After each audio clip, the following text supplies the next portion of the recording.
শরৎ ঋতু গিয়েই আসে হেমন্ত ঋতু। হেমন্ত মানেই শীতের আগমনী বার্তা। শীত কিন্তু শুরু হয়ে গেছে, সবাই পিঠেপুলি উৎসবের আনন্দে মুখরিত। আর শীতকাল মানেই নানা রকমের রকমারি পিঠা পায়েস এগুলো নিয়েই সবাই মেতে থাকে। নমস্কার বন্ধুরা, আজকে নতুন একটা ভিডিও থাকছে, আর ভিডিওতে আজকে তৈরি করে দেখাবো পাটিসাপটা পিঠা। যাই হোক বন্ধুরা, আমার মেয়ে দেখো, এই যে লক্ষ্মী মেয়েটা আমাকে কিন্তু কাজে সাহায্য করছে। আমি রান্না করছিলাম, ও আমাকে নারকেল কুড়িয়ে দিচ্ছিল। বলছিল, মা আমি নারকেলটা তোমাকে কুড়িয়ে দিই। আমি বললাম আচ্ছা ঠিক আছে, যদি পারো একটু সাহায্য করো।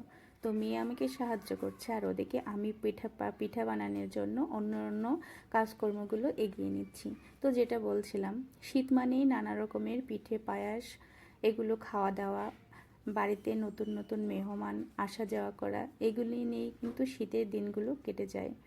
নতুন নতুন ধানের চাল থেকে পিঠে তৈরি করা হয়, আর খেজুরের রস থেকে নানা রকমের পিঠে পায়েস এগুলো তৈরি করা হয়। কিন্তু দুর্ভাগ্যবশত আমাদের তার খেজুরের রস খাওয়াও হয় না, পাওয়াও হয় না, কারণ থাকি শহরে। সেক্ষেত্রে খেজুরের রস কোথার থেকে পাবো? বাজার থেকে গুড় কিনে নিয়ে আসতে হয়, এবং সেই গুড় দিয়েই আমরা পিঠে তৈরি করি, আর সবাই মিলে পিঠে খাই।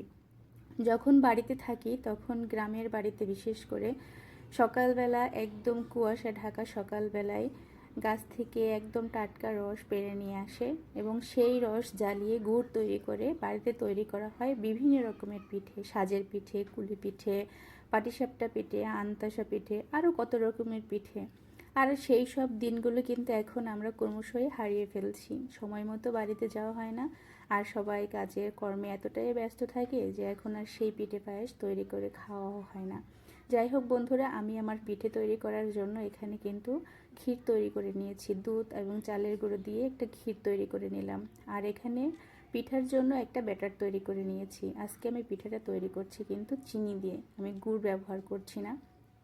তো আমার পিঠাটা কিন্তু এই যে ব্যাটারটা তৈরি করা হয়ে গেছে, আর এখন এখানে দিয়ে দিলাম প্যানটা গরম হয়ে গেছে। এখন আমি সুন্দর করে পিঠা ভাজতে থাকবো। বন্ধুরা, তোমরা কারা কারা এই পাটিসাপটা পিঠা খেতে পছন্দ করো? আমার কিন্তু বেশ লাগে খেতে। আমিই না, আমার পরিবারের যারা আছে সবাই পছন্দ করে। বন্ধুরা, তোমরা ভাবতে পারো আমার রান্নাঘরের কি অবস্থা। আসলে বাসা বাড়িতে থাকি, এখানে এত পরিপাটি থাকে না, তারপরও নিজের মতো করে চেষ্টা করি গুছিয়ে রাখতে। আর রান্নাঘরের পাশে ওই যে একটা মাটির পাত্র দেখছো, ওই পাত্রটিতে আছে চায়ের পাতি। আমি চায়ের পাতি খেয়ে ফেলে দিই না, ওগুলো আমি রেখে দিই আমার বারান্দা বাগানের গাছগুলোর খাবার হিসেবে। চায়ের পাতি কিন্তু গাছের জন্য খুবই উপকারী, এবং চায়ের খুবই পুষ্টি উপাদান এগুলোর থেকে আসে। তার জন্য আমি চায়ের পাতিগুলো রেখে দিই।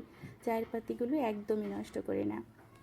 কথা বলতে বলতে আমার কিন্তু পিঠা একটা তৈরি করা হয়ে গেল। আচ্ছা আচ্ছা, তোমরা এই যে পাটিসাপটা পিঠায় ক্ষীর খেতে কে কে পছন্দ করো? ক্ষীর না দিলে কিন্তু পাটিসাপটা পিঠা খেতে বেশি একটা ভালো লাগে না। আমার ক্ষীর না দিলে পাটিসাপটা পিঠে আমার একদমই পছন্দ না। ক্ষীর দিয়ে সুন্দর করে পিঠা বানালে খেতেও মজা লাগে। বন্ধুরা, তোমরা কিন্তু যারা পাটিসাপটা পিঠা বানাও অবশ্যই ক্ষীর দিয়ে বানিয়ে খেয়ে দেখবে, অনেকটা কিন্তু সুস্বাদু হয় খেতে। যাই হোক, আমি এভাবে একে একে সবগুলো পিঠাই বানিয়ে নিচ্ছি। পাটিসাপটা পিঠা বানাতে কিন্তু বেশ ঝামেলারও ব্যাপার আছে। মাঝে মাঝে বানাতে গিয়ে দেখে গেছে পিঠাটা ফেরে না, উল্টানো যায় না।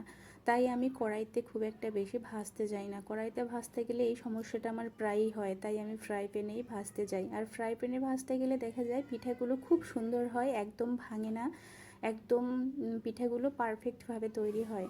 তো বন্ধুরা, তোমাদেরও একটা টিপস দেই, পাটিসাপটা পিঠা ভাজতে গেলে অন্য অন্য কড়াইয়ের থেকে ফ্রাই প্যানে ভাজবে, দেখবে পিঠাগুলো খুব সুন্দর হয়, চমৎকারভাবে পিঠাগুলো তৈরি।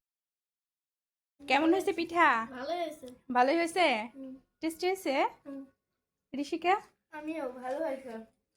কেমন পিঠাতে ভালো? একই হয় না, সব পিঠাতে একই হয়, তাহলে মজাই অনেক। এই পিঠাটা অনেক বেশি মজা লাগতেছে। তাই হুম নির্ণয়ের কাছে মজা লাগতেছে? হুম, সবটাই মজা। সব থেকে মজা ময়নার? মজা লাগছে? মজা লাগে নাই কেন? গোলা গোলা। এটা তো ভালো কথা না। যাই হোক বন্ধুরা, আজকে তোমাদের ভিডিওটি কেমন লাগলো অবশ্যই কমেন্ট করে জানিও। ভালো লেগে থাকলেই লাইক শেয়ার করো, সাবস্ক্রাইব করে পাশে থেকো। আবারও দেখা হচ্ছে নেক্সট ভিডিওতে। নমস্কার।